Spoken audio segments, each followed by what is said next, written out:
Hey guys, Kirk with Premier Chiropractic. Today I just want to show a little technique that we use to loosen up some of the muscles that run from your shoulder up to your neck. So today we're going to do the upper trapezius. So if we were to look at the upper trap, fairly broad muscle, runs from the top part of your shoulder blade or your scapula, and then it runs up all the way up to the base of your skull. So many times people with neck pain and headaches have this muscle as some factor in that pain cascade. So if we were to want to loosen that muscle up, we oftentimes use what we call myofascial release. So with myofascial release, essentially what we're doing is, number one, we're trying to loosen up that tissue, but in between all the tissues is what's called fascia, and that fascia allows glide to happen in between those tissues.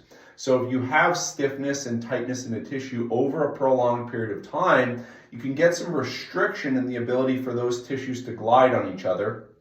And then if you have that restriction, that can lead to restriction of range of motion, essentially, and that tight feeling that will come on later. So if we were to kind of palpate in here, again, that upper trap is kind of this, runs from here and then all the way up in the kind of a triangle fashion up here. Okay, so if we were going to want to release that or loosen it up, we like to use a little bit of lotion. And then from there, we're going to get Alicia here to go through some active ranges of motion. So first thing we're going to do, Alicia, is I'm going to get you to bring your chin to your chest for me. And then back up and down.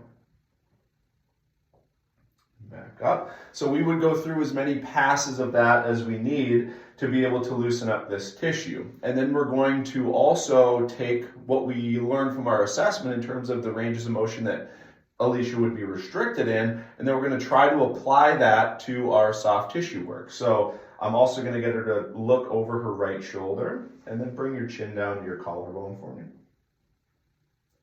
And then back up and go again.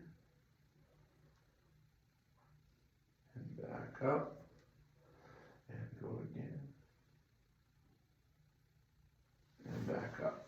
So we're trying to loosen up this muscle, and then we're also trying to get all of that good glide back so that Alicia can have a little less tightness up in her traps, and then we'll usually follow that up with some type of activation exercise after.